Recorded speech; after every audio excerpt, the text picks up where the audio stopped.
SIR special intensive revision पर जो है बिहार से लेकर संसद भवन और सुप्रीम कोर्ट तक जो है बहस जारी है।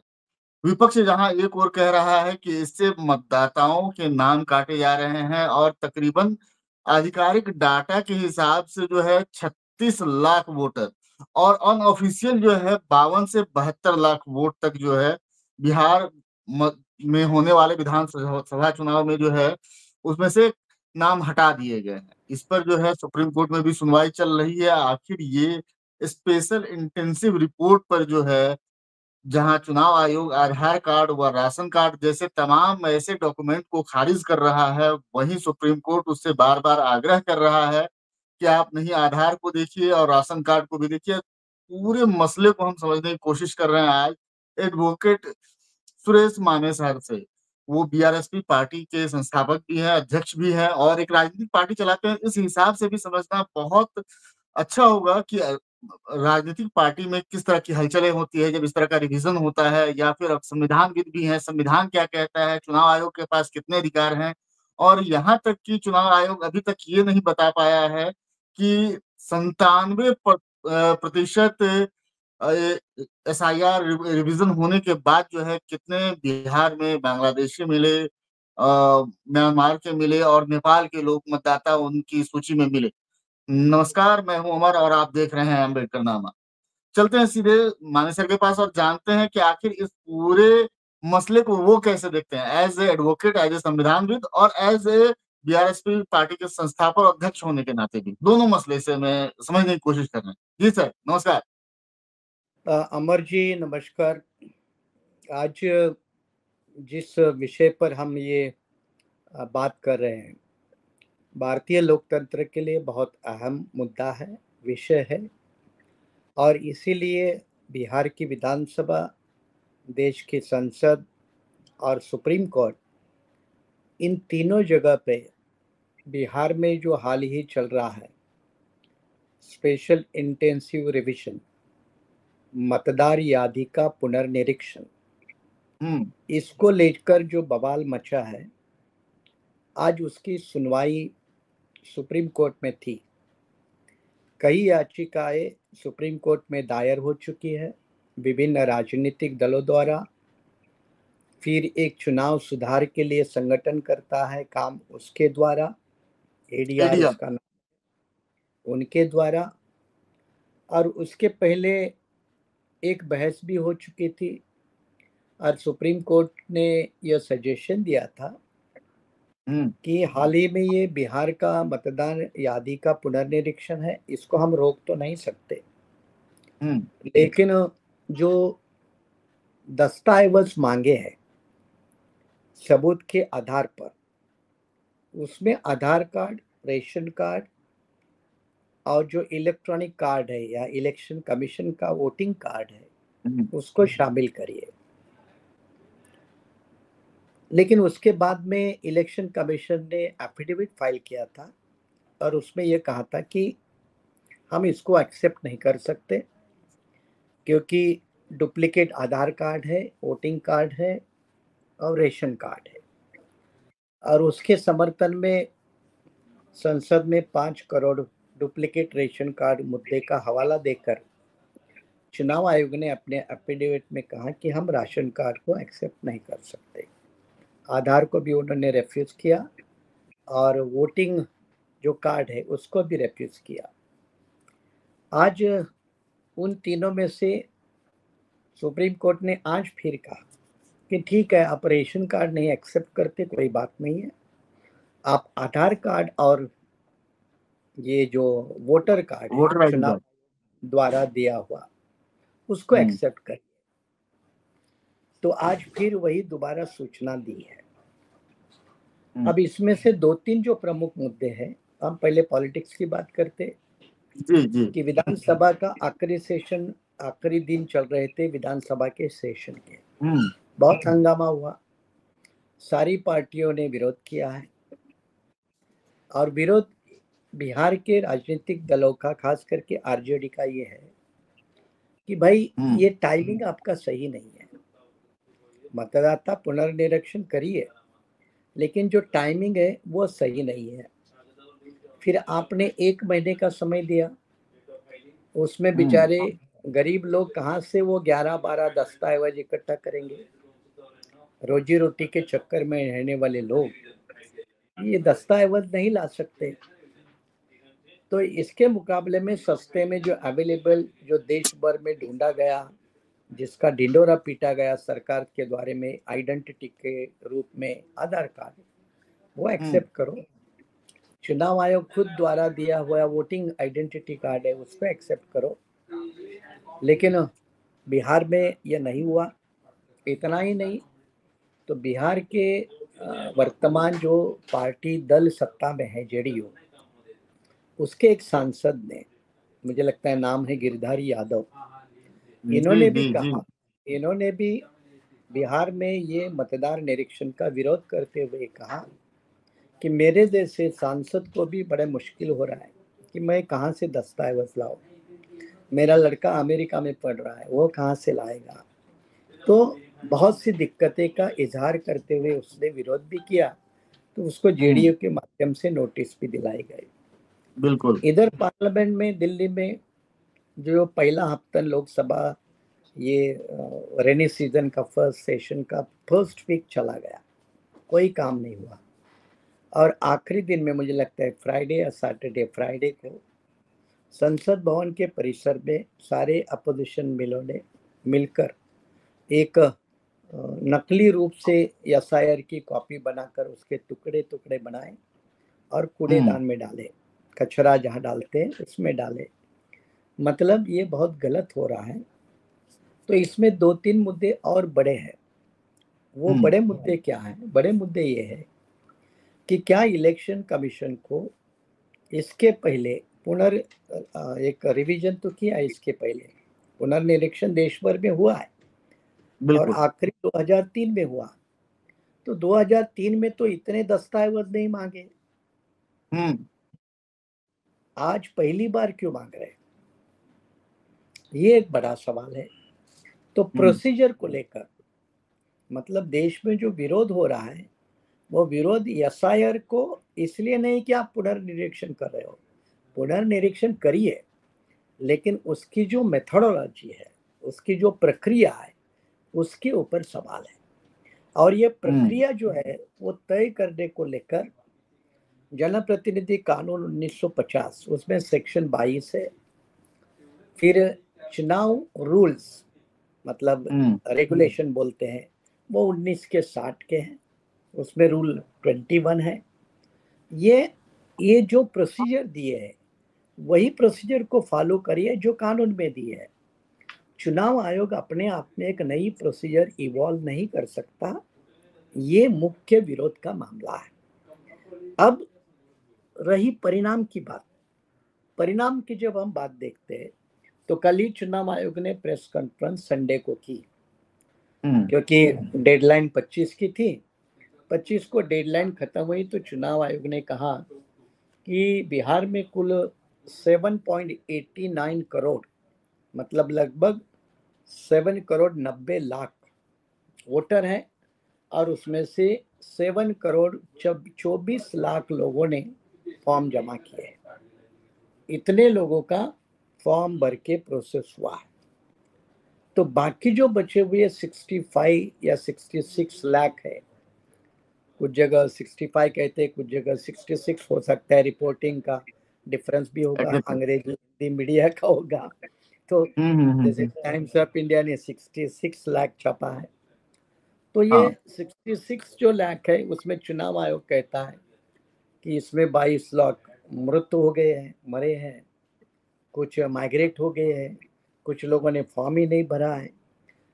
अब जो ये 65 लाख है उनके नाम 1 अगस्त को जो ड्राफ्ट चुनाव यादी पब्लिश होगी उसमें उनके नाम नहीं होंगे, उसके उस ड्राफ्ट में यादी में नाम नहीं होंगे। आज इसी को लेकर सुप्रीम कोर्ट में फिर एडीआर के वकील शंकर नारायण, इन्होंने सुप्रीम कोर्ट को दरखास्त किया कि कोर्ट ने ये अभी भी जो चल रही प्रक्रिया, क्योंकि ड्राफ्ट यादी आएगी 1 अगस्त को, तो उसको अभी भी रोकना चाहिए। तो सुप्रीम कोर्ट ने कहा कि रोकते नहीं है, उनको करने दो, लेकिन अगर इस मामले में सुप्रीम कोर्ट को बाद में भी पता चला कि ये सारी प्रक्रिया गलत है, तो हम सारी प्रक्रिया को रद्द कर देंगे, कैंसिल कर देंगे। ये सुप्रीम कोर्ट ने जस्टिस सूर्यकांत ने टिप्पणी की है। और इसीलिए आज के ऑर्डर में जो भी इलेक्शन कमीशन करेगा, ये subject to outcome of the final pending petitions before the supreme court, मतलब सुप्रीम कोर्ट के सामने जितनी भी याचिकाएं पेंडिंग है, उसमें जो फैसला आएगा वो इसके ऊपर लागू होगा। तो ये बिल्कुल सुप्रीम कोर्ट ने एक तरह से तलवार चुनाव आयोग के सर के ऊपर रखी है। अब इसमें और एक बात है अमर, ये बहुत अहम की बात है कि कल अगर मान लो आपका नाम उस यादी में नहीं आया, तो चुनाव आयोग कहता है कि 1 महीने का आपको और समय मिलेगा, 1 अगस्त से लेकर 1 सितंबर तक। और यही दलील आज सरकार द्वारा, चुनाव आयोग द्वारा सुप्रीम कोर्ट में दी गई कि ये अंतिम यादी नहीं है, अभी आपको 1 महीना और मिलने वाला है। और ये 1 महीने में जो बचे कुछ लोग हैं वो अपना फिर फॉर्म जमा कर सकते हैं दस्तावेज के साथ। लेकिन इसके बाद का एक जो बड़ा सवाल है वो ये है कि मान लो डॉक्यूमेंट सबमिट करने के बाद अगर 1 सितंबर के बाद अंतिम यादी आई और उस अंतिम यादी में आपका मान लो नाम नहीं है, तो आप क्या करेंगे? इस बारे में चुनाव आयोग क्लियर नहीं है। आप कहाँ अपील करेंगे? कौन सी अपीलेट अथॉरिटी है? कौन सी बीच में प्रक्रिया है? क्या फिर मुझे सीधा कोर्ट में जाना पड़ेगा? अगर कोर्ट में जाऊंगा तो उसमें कितना समय जाएगा? तो ये बड़े सवाल है। तो आज इसको लेकर सर्वोच्च न्यायालय ने कहा कि सरकार की नीति एक्सक्लूजन की लगती है, मास एक्सक्लूजन, जो कुछ वकीलों ने दलील दी। तो सुप्रीम कोर्ट ने कहा कि भाई मास एक्सक्लूजन ये नीति नहीं होनी चाहिए, मास इंक्लूजन ये नीति होनी चाहिए। मतलब ज्यादा से ज्यादा समावेश हो, इस तरह की पॉलिसी चुनाव आयोग ने अपनानी चाहिए। तो ये कुछ बड़े मुद्दे उभर कर आज के सुप्रीम कोर्ट के सामने जो सुनवाई हुई उसमें आए। अब सुप्रीम कोर्ट के फिर ये कहा कि कुछ याचिकाकर्ताओं के वकीलों ने कहा कि फिर 1 तारीख के पहले अगर यादी आएगी तो फिर हम क्या करें? तो मैंने उसका जवाब दिया है कि बिल्कुल जो भी आएगा वो सुप्रीम कोर्ट के फैसले के अधीन होगा, वो अंतिम होगा। मतलब अगर रद्द करना है तो उसको रद्द करेंगे, ये भी सुप्रीम कोर्ट ने दोहराया। अब इसमें जो एक महत्वपूर्ण मुद्दा है कि जो मृत हुए हैं उसका कोई दिक्कत ही नहीं है, लेकिन 2 दिन पहले कुछ लोगों ने ये आरोप लगाया है कि मरे हुए लोगों के फॉर्म भर के दिए हैं, मरे हुए लोगों के फॉर्म भर के दिए हैं।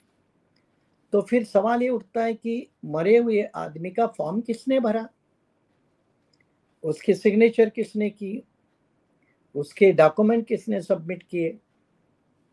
ये एक गंभीर मुद्दा है।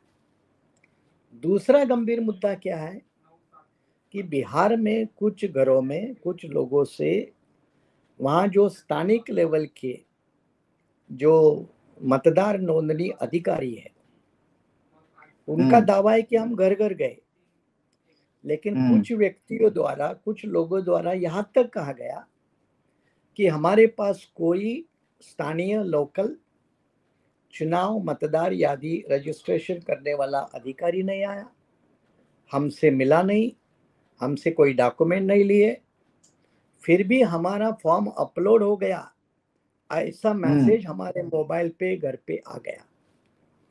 तो ये 2 बड़ी गंभीर बातें हैं। इसका मतलब जो चुनाव आयोग की जो यंत्रणा है कि जो निचले लेवल के ये फॉर्म भरने का काम कर रही है, वो फॉर्म असली है या नकली है। असलियत में लोगों जी। से भरवा जा रहे कि उसको और कोई भरवा रहा है ताकि राजनीतिक फायदा कुछ लोगों को मिले और राजनीति को नुकसान कुछ लोगों को हो। ये एक हम्म। बड़ा गंभीर मामला इसमें नजर आता है और इसीलिए ये एसआईआर को बड़े लेवल पे देश में, बिहार में विरोध हो रहा है और सरकार इसको पूरा डट के करने जा रही है, क्योंकि सरकार अगर यहाँ करेगी तो बाद में वो आसाम में भी करवा सकती है, बंगाल में भी करवा सकती है, क्योंकि इसके चुनाव के बाद आसाम और बंगाल के चुनाव है और जी। बाद में वो देश भर चुनाव आयोग यही नीति लागू करेगा। ये चुनाव आयोग ने 4 जून के उनके पत्रक में डिक्लेयर किया है। तो मुझे हम्म। लगता है कि इनडायरेक्टली ये पूरे देश को सिटीजनशिप की तरफ ले जा रहा है, एनआरसी की तरफ ले जा रहा है।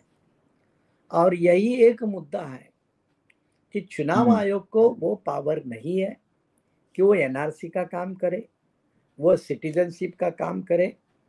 वो तो भारत देश के गृह मंत्रालय का काम है और इसलिए जी। चुनाव आयोग अपने दायरे में रहे और मतदार सर्वेक्षण या पुनर्निरीक्षण के नाम पर देश में एनआरसी और सिटीजनशिप ये तय करने का प्रयास ना करे। ये मूल मुद्दा है पूरे विवाद का। तो नेचुरली उसके साथ दूसरा मुद्दा आता है, क्या बीजेपी केंद्र की सरकार चुनाव आयोग का एनआरसी और सिटीजनशिप तय करने के लिए इस्तेमाल कर रही है? क्या चुनाव आयोग उनके हाथ का हथियार बन चुका है? ये प्रमुख मुद्दे होने के कारण इस मुद्दे ने बिहार विधानसभा, देश की सांसद और सुप्रीम कोर्ट, ये तीनों का काफी कीमती समय गंवाया है। सर, यहाँ जो सवाल उठ रहा है एसआईआर को लेकर, एसआईआर के मूल में ये था कि बिहार में काफी मात्रा में बांग्लादेशी आ गए, म्यांमार के लोग आ गए और नेपाल के लोग आ गए। और चुनाव आयोग के दावों के हिसाब से ही अगर माने तो 98% तक जो है पूरी प्रक्रिया पूरी कर ली गई है। तो अब चुनाव आयोग को ये भी बताना चाहिए कि उस वोटर्स में उनको कितने म्यांमार के मिले, कितने बांग्लादेशी मिले, या रोहिंग्या मुसलमान मिले, या फिर नेपाली मतदाता मिले। और वैसे मैं एक चीज अंडरलाइन यहाँ करना चाह रहा हूँ सर, सीमांचल एरिया में जहां भी अ, बिहार और नेपाल की सीमाएं लग रही हैं, वहां पर जो है रिलेशनशिप जो है बिहार से भी है और नेपाल से भी है। नेपाल की लड़कियों की शादी जो है बिहार में होती है, उस हिसाब से फिर डॉक्यूमेंटेशन हो जाता है, उनका तमाम आधार, वोटर आईडी चीजें बन जाती हैं। तो क्या ऐसे लोगों को भी खारिज किया जा रहा है?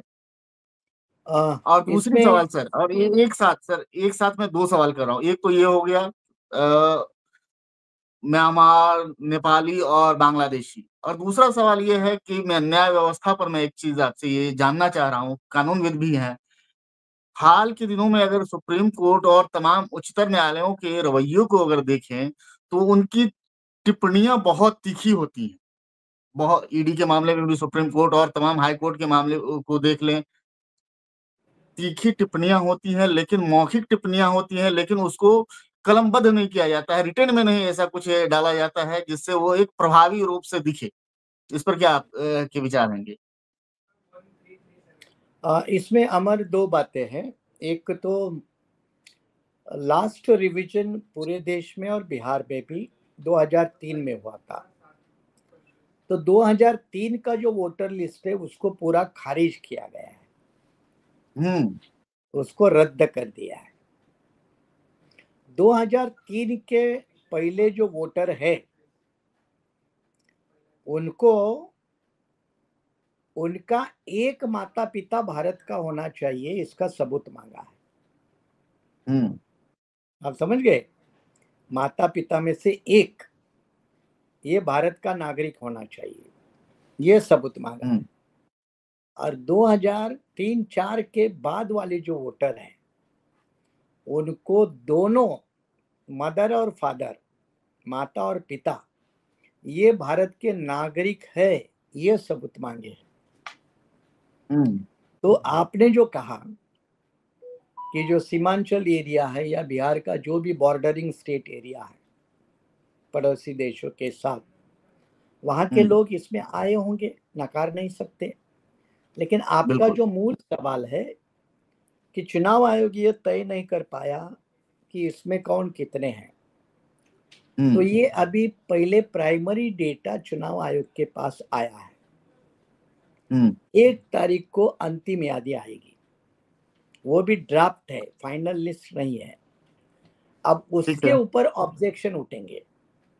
उसके ऊपर 1 अगस्त को जो यादी पब्लिश होगी, उसके ऊपर 1 सितंबर तक ऑब्जेक्शन, हरकती ये लेने का समय है। तब अगर जो मतदार यादी पुनर्निरीक्षण करने वाले अधिकारों को भी लगता है कि इसमें मान लो ये सीमावर्ती प्रदेश में एक 5% नेपाली है, तो उनका कानूनी रूप से काम है कि वो सारी सूची वो गृह मंत्रालय को रेफर करें। ये चुनाव आयोग को तय करने का अधिकार नहीं है। इसलिए हाल ही में अब डेटा इकट्ठा हुआ है। डेटा इकट्ठा होने के बाद चुनाव आयोग इसका विश्लेषण करेगा, फिर इसमें सही कितने गलत कितने, और गलत जो है उसके कारण देने होंगे कि क्या कारण है। तो जब वो कारण देंगे तब पता चलेगा कि कितने इसमें बांग्लादेशी है, रोहिंग्या मुसलमान है, नेपाली है। तो ये तब बाद में पता चलेगा।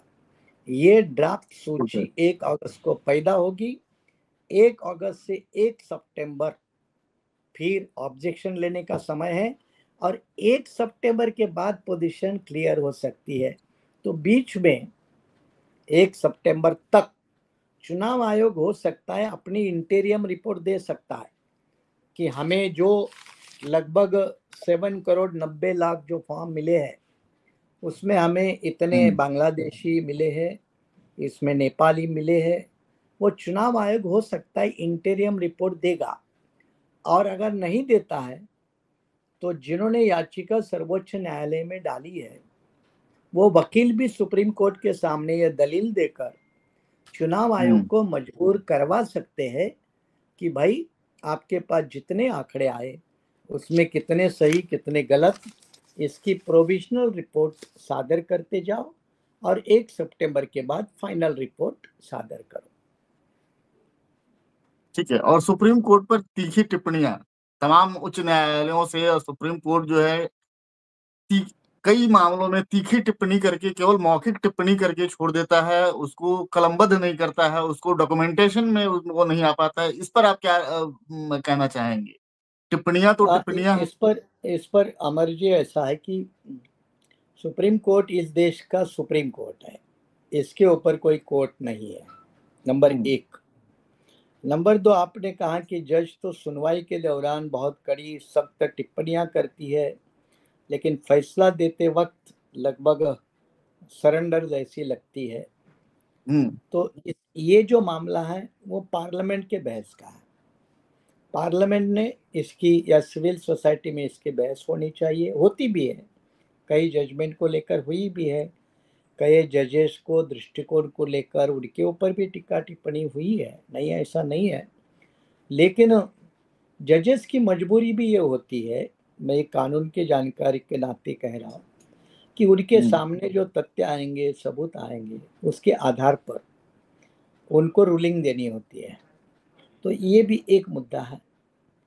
और कुछ अगर जजेस पोस्ट रिटायरमेंट लेवल पे है तो उनका रवैया किस तरह से होता है वो हमने इसके पहले देखा है, चाहे मामला अयोध्या का हो चाहे और कुछ हो। बिल्कुल। इसीलिए इसीलिए सुप्रीम कोर्ट भी एक ह्यूमन इंस्टीट्यूशन है, और कोई भी ह्यूमन इंस्टीट्यूशन ह्यूमन एरर से मुक्त नहीं होती, इसको भी हमने समझना चाहिए। जी।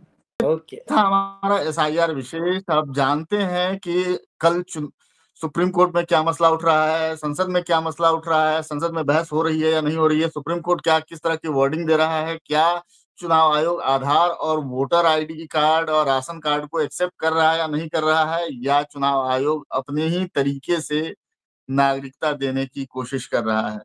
बने रहिए, जुड़े रहिए, देखते रहिए अम्बेडकरनामा। हमारे चैनल को लाइक कीजिए, शेयर कीजिए, सब्सक्राइब कीजिए। बहुत बहुत धन्यवाद सर। चलो, शुक्रिया।